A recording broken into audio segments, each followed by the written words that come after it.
Hi hello welcome வணக்கம் நம்ம. So என்ன வீடியோ அப்படின்னா சூர்யா 43. ஸோ இந்த ஒரு மூவிலேருந்து வந்து பார்த்தா ஒரு சூப்பரான ஒரு அப்டேட் அப்படியே சொல்லிட்டு வந்திருக்கு.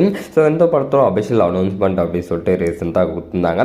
பட் இந்த ஒரு படத்தில் வந்து பார்த்தா ஸோ ஷூட்டிங் வந்து நெக்ஸ்ட் மந்த் தான் போக போகிறாங்க. ஸோ அது ஒரு பக்கம் இருந்தாலும் இந்த படத்தில் ஒரு விஷயமும் வந்து பார்த்தா புதுசாக வந்து பார்த்தா இருக்குது. ஏன்னா அந்த படத்தோட டைட்டில் வந்து புறநானூறு அப்படின்னு சொல்லிட்டு ஒரு லைன் இருக்குது. பட் ஒரு பர்டிகுலராக ஒரு பீரியடிக்கில் நடக்கக்கூடிய ஒரு ஸ்டோரி தான் இதுவும் வந்து பார்த்தீங்கன்னா அந்த ஒரு பீரியடிக் அந்த ஒரு டைம்லைன் என்ன அப்படின்னு சொல்லி கேட்டிங்கன்னா ஸோ அதை வந்து மூவி டீம் வந்து ஹைட் பண்ணி வச்சுருக்காங்க. ஸோ 1965 நடக்கக்கூடிய ஒருத்தரோட லைஃப் ஸ்டோரி அண்டு ஹிந்தி எரிப்புக்கான ஒரு மூவியாக மாறுற ஒரு ஸ்டோரியாக இருக்கும் அப்படின்னு சொல்லிட்டு சொல்லலாம். ஓகே, ஸோ இதெல்லாம் ஒரு பக்கம் வந்தாலும் இந்த ஒரு படத்தில் ஒரு ஸ்டென்ட் மேனாக வந்து பார்த்தா ஒருத்தவங்க வந்து ஆன் போர்டு இருக்காங்க.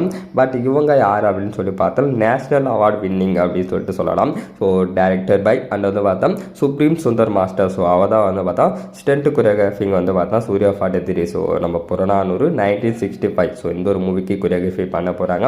ஸோ இந்த ஒரு காம்போ அகைன் வந்து பார்த்தா ஜாயின் பண்ணுறாங்க அப்படின்னு சொல்லிட்டு சொல்லலாம். ஸோ சூர்யா 43. சூரியரை போட்டு அந்த ஒரு டேரக்டர். அந்த ஒரு காம்பினேஷன் அப்படின்னு சொல்லிட்டு சொல்லலாம். சுதா கங்கராவ் அவங்களோட டேரக்ஷனில் நம்ம ஜிவியோட மியூசிக்கில் நம்ம சூர்யா சார், நசிரியா, அதே போல் டிகியும், விஜய் வர்மா அப்படின்னு சொல்லிட்டு பேன் இந்த ஆக்டர்ஸ் இந்த ஒரு படத்துக்குள்ளே இருக்காங்க அப்படின்னு சொல்லிட்டு சொல்லலாம். ஆரம்பிச்சிக்கலாம். ஒரு படத்தை தயாரிக்க போகிறது யார் அப்படின்னு சொல்லி பார்த்தீங்கன்னா நம்ம சூர்யா சாரோட 2D என்டர்டைன்மெண்ட். அவங்களே வந்து பார்த்தா ஓன் ப்ரொடக்ஷன்லாம் பண்ண போகிறாங்க. இந்த ஒரு படத்தோட ஷூட்டிங் பொறுத்திருக்கும். ஜனவரி மந்த் ஸ்டார்ட் ஆக போகுது. பட் இந்த ஒரு படத்தோட ஷூட்டிங் வந்து மதுரையில் அமெரிக்கன் காலேஜ் அப்படின்னு சொல்லிட்டு ஒரு காலேஜ் இருக்குது. பட் அந்த இடத்துல லைவ் லொக்கேஷனில் வந்து பார்த்தா இந்த ஒரு படத்தோட ஷூட்டிங் அப்படின்னு சொல்லிட்டு பண்ண போகிறாங்க.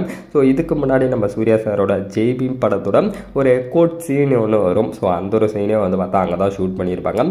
அகைன் இந்த ஒரு படத்தோட ஷூட் அங்கே தான் வந்து பார்த்தா பண்ண போகிறாங்க. இந்த ஒரு படத்தில் நம்ம சூர்யா சார் வந்து பார்த்தா காலேஜ் ஸ்டூடெண்ட்டாக வரப்போகிறாரு அப்படின்னு சொல்லிட்டு சொல்கிறாங்க. ஒரு இந்தி எதிர்ப்புக்கான ஒரு படமாக இருக்கும் அப்படின்னு சொல்லிட்டு சொல்லலாம். 1965 நடந்த ஒரு உண்மை சம்பவத்தை மையமாக வச்சு இவங்க வந்து பார்த்தா எடுக்க போகிறாங்க. வெயிட் பண்ணி பார்ப்போம் இந்த ஒரு படத்தில் எந்த மாதிரியான ரோல்ஸில் சூர்யா சாரோட லுக்கில் இருக்க போகுது அப்படின்னு சொல்லிட்டு வேறு ஒரு வேறு கன்சல்ட் செஞ்சுப்போம். Have a next day.